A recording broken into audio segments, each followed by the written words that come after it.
ದೇವರಿಗೆ ನೈವೇದ್ಯ ಅರ್ಪಿಸಿದ ನಂತರ ಹೀಗೆ ಮಾಡಲೇಬೇಕು. ದೇವರ ಪೂಜೆಯನ್ನು ನಾವು ಹೇಗೆ ನಿಯಮಾನುಸಾರ ಮಾಡುತ್ತೇವೆಯೋ ಹಾಗೆ ದೇವರಿಗೆ ನೈವೇದ್ಯವನ್ನು ಕೂಡ ನಿಯಮಾನುಸಾರ ನೀಡಬೇಕು. ದೇವರಿಗೆ ನೈವೇದ್ಯವನ್ನು ಅರ್ಪಿಸಿದ ನಂತರ ನಾವು ಏನು ಮಾಡಬೇಕು? ನಮ್ಮ ಸನಾತನ ಧರ್ಮದಲ್ಲಿ ದೇವರ ಆರಾಧನೆಯ ನಂತರ ದೇವರಿಗೆ ನೈವೇದ್ಯವನ್ನು ಅರ್ಪಿಸುವ ಸಂಪ್ರದಾಯವಿದೆ. ದಿನಕ್ಕೆ 2 ಬಾರಿ ದೇವರಿಗೆ ನೈವೇದ್ಯವನ್ನು ಅರ್ಪಿಸಬೇಕೆಂದು ಹೇಳಲಾಗುತ್ತದೆ. ದೇವರಿಗೆ ನೈವೇದ್ಯವನ್ನು ಒಟ್ಟಾರೆಯಾಗಿ ಅರ್ಪಿಸಿದರೆ ಅದರಿಂದ ನಿಮಗೆ ಯಾವುದೇ ಪ್ರಯೋಜನವಿಲ್ಲ. ದೇವರಿಗೆ ನೈವೇದ್ಯವನ್ನು ಅರ್ಪಿಸಲು ಅದರದ್ದೇ ಆದ ನಿಯಮಗಳಿವೆ. ಈ ನಿಯಮಗಳ ಪ್ರಕಾರ ದೇವರಿಗೆ ನೈವೇದ್ಯ ಅರ್ಪಿಸುವುದರಿಂದ ಮಾತ್ರ ದೇವರು ನೀವು ನೀಡಿದ ನೈವೇದ್ಯವನ್ನು ಸ್ವೀಕರಿಸುತ್ತಾನೆ. ದೇವರಿಗೆ ನೈವೇದ್ಯವನ್ನು ಅರ್ಪಿಸಿದ ನಂತರ ಪ್ರಸಾದಕ್ಕೆ ನಿಯಮಗಳಿವೆ. ಅದನ್ನು ಅನುಸರಿಸುವುದರ ಮೂಲಕ ವ್ಯಕ್ತಿಯು ದೇವರ ಆಶೀರ್ವಾದವನ್ನು ಪಡೆಯುತ್ತಾನೆ ಎಂದು ಶಾಸ್ತ್ರಗಳಲ್ಲಿ ಸ್ಪಷ್ಟವಾಗಿ ಬರೆಯಲಾಗಿದೆ. ದೇವರಿಗೆ ನೈವೇದ್ಯವನ್ನು ಅರ್ಪಿಸುವಾಗ ನಾವು ಯಾವೆಲ್ಲ ತಪ್ಪುಗಳನ್ನು ಮಾಡಬಾರದು ಎಂಬುದನ್ನು ಇಲ್ಲಿ ನೋಡೋಣ. ಎಷ್ಟು ಸಮಯದವರೆಗೆ ದೇವರಿಗೆ ಅರ್ಪಿಸಿದ ನೈವೇದ್ಯವನ್ನು ಹಾಗೇ ಬಿಡಬೇಕು? ದಿನಕ್ಕೆ ನಾವು 2 ಬಾರಿಯಂತೆ ಪ್ರತಿನಿತ್ಯವೂ ದೇವರಿಗೆ ನೈವೇದ್ಯವನ್ನು ಅರ್ಪಿಸಬೇಕು.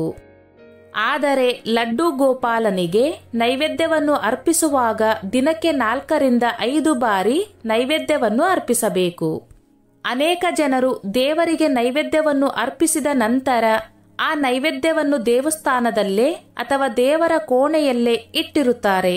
ಇದನ್ನು ತಪ್ಪು ಎಂದು ಪರಿಗಣಿಸಲಾಗುತ್ತದೆ.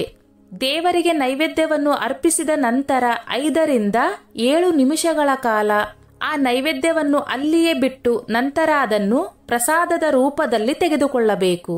ದೀರ್ಘ ಸಮಯದವರೆಗೆ ದೇವರ ಮುಂದೆ ನೈವೇದ್ಯವನ್ನು ಇಡುವುದರಿಂದ ಅದು ಕಲುಷಿತಗೊಳ್ಳುವುದು. ಇದನ್ನು ಹೊರತುಪಡಿಸಿ ನಕಾರಾತ್ಮಕ ಅಥವಾ ರಾಕ್ಷಸ ಶಕ್ತಿಗಳು ನೈವೇದ್ಯದಲ್ಲಿ ಸೇರಿಕೊಳ್ಳುತ್ತದೆ. ಅಂತಹ ನೈವೇದ್ಯ ಪ್ರಸಾದವು ಪೂಜೆಯ ಫಲಿತಾಂಶಗಳನ್ನು ಮಾತ್ರ ಹಾಳು ಮಾಡುವುದಿಲ್ಲ. ಅದನ್ನು ಸ್ವೀಕರಿಸುವವರು ನಕಾರಾತ್ಮಕ ಶಕ್ತಿಗಳಿಂದ ಪ್ರಭಾವಿತರಾಗುತ್ತಾರೆ. ಯಾವ ಲೋಹದ ಪಾತ್ರೆಯಲ್ಲಿ ದೇವರಿಗೆ ನೈವೇದ್ಯ ಅರ್ಪಿಸಬೇಕು? ತಾಜಾ ಮತ್ತು ಸಾತ್ವಿಕ ಆಹಾರವನ್ನು ಮಾತ್ರ ದೇವರಿಗೆ ನೈವೇದ್ಯವಾಗಿ ಅರ್ಪಿಸಬೇಕೆಂದು ಶಾಸ್ತ್ರಗಳಲ್ಲಿ ಹೇಳಲಾಗಿದೆ. ದೇವರಿಗೆ ನೈವೇದ್ಯವನ್ನು ಇಡುವುದರೊಂದಿಗೆ ನೀರನ್ನು ಕೂಡ ಇಡಬೇಕು. ದೇವರಿಗೆ ನೈವೇದ್ಯವನ್ನು ಅರ್ಪಿಸಿದ ನಂತರ 5 ನಿಮಿಷಗಳ ಕಾಲ ದೇವರ ಮುಂದೆ ಪ್ರಸಾದವನ್ನು ಇರಿಸಿ.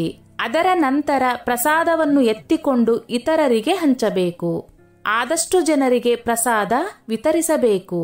ಇದರಿಂದ ನೀವು ಹೆಚ್ಚು ಫಲಿತಾಂಶಗಳನ್ನು ಪಡೆಯುತ್ತೀರಿ. ಚಿನ್ನ, ಬೆಳ್ಳಿ, ಹಿತ್ತಾಳೆ ಮತ್ತು ತಾಮ್ರದ ಪಾತ್ರೆಗಳಲ್ಲಿ ದೇವರಿಗೆ ನೈವೇದ್ಯವನ್ನು ಅರ್ಪಿಸಿ. ಮಣ್ಣಿನ ಪಾತ್ರೆಗಳಲ್ಲಿ ದೇವರಿಗೆ ಯಾವುದೇ ನೈವೇದ್ಯವನ್ನು ಅರ್ಪಿಸುವುದು ಕೂಡ ಶ್ರೇಯಸ್ಕರ.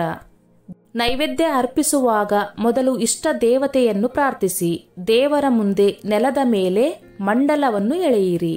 ನಂತರ ನೈವೇದ್ಯವನ್ನು ಹೊಂದಿರುವ ಬಾಳೆ ಎಲೆ ಅಥವಾ ತಟ್ಟೆಯನ್ನು ಈ ಮಂಡಲದ ಮೇಲೆ ಇಡಿ. ಬಾಳೆ ಎಲೆ ಅದರ ಎಲೆಯ ಕಾಂಡವನ್ನು ದೇವರ ಕಡೆಗೆ ಮತ್ತು ಎಲೆಯ ತುದಿಯನ್ನು ನಿಮ್ಮ ಕಡೆಗೆ ಇರಿಸಿ. ನೈವೇದ್ಯವನ್ನು ಅರ್ಪಿಸುವಾಗ ಬಾಳೆ ಎಲೆ ಅಥವಾ ತಟ್ಟೆಯ ಸುತ್ತಲೂ ನೀರನ್ನು ಪ್ರದಕ್ಷಿಣಾಕಾರವಾಗಿ ಚಿಮುಕಿಸಬೇಕು. ಇದನ್ನು ಮಂಡಲ ಬಿಡಿಸುವುದು ಎಂದು ಕರೆಯಲಾಗುತ್ತದೆ. ನೀರನ್ನು ಮತ್ತೆ ಪ್ರದಕ್ಷಿಣಾಕಾರವಾಗಿ ಚಿಮುಕಿಸಬಾರದು.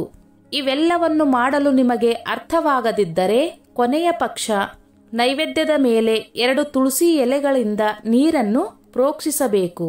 ದೇವರಿಗೆ ನೈವೇದ್ಯವನ್ನು ಅರ್ಪಿಸುವಾಗ ಈ ಮೇಲಿನ ಎಲ್ಲಾ ನಿಯಮಗಳನ್ನು ಗಮನದಲ್ಲಿಟ್ಟುಕೊಳ್ಳಬೇಕೆಂದು ಶಾಸ್ತ್ರಗಳಲ್ಲಿ ಉಲ್ಲೇಖಿಸಲಾಗಿದೆ. ಈ ವಿಧಿವಿಧಾನಗಳಂತೆ ದೇವರಿಗೆ ನೈವೇದ್ಯವನ್ನು ಅರ್ಪಿಸುವುದರಿಂದ ಅದರ ಪೂರ್ಣ ಫಲಿತಾಂಶ ನಿಮಗೆ ದೊರೆಯುತ್ತದೆ. ಸ್ನೇಹಿತರೆ, ಈ ನನ್ನ ಮಾಹಿತಿ ನಿಮಗೆ ಇಷ್ಟವಾಗಿದ್ದಲ್ಲಿ ದಯವಿಟ್ಟು ಶೇರ್ ಮಾಡಿ, ಲೈಕ್ ಮಾಡಿ ಮತ್ತು ಸಬ್ಸ್ಕ್ರೈಬ್ ಮಾಡಿ.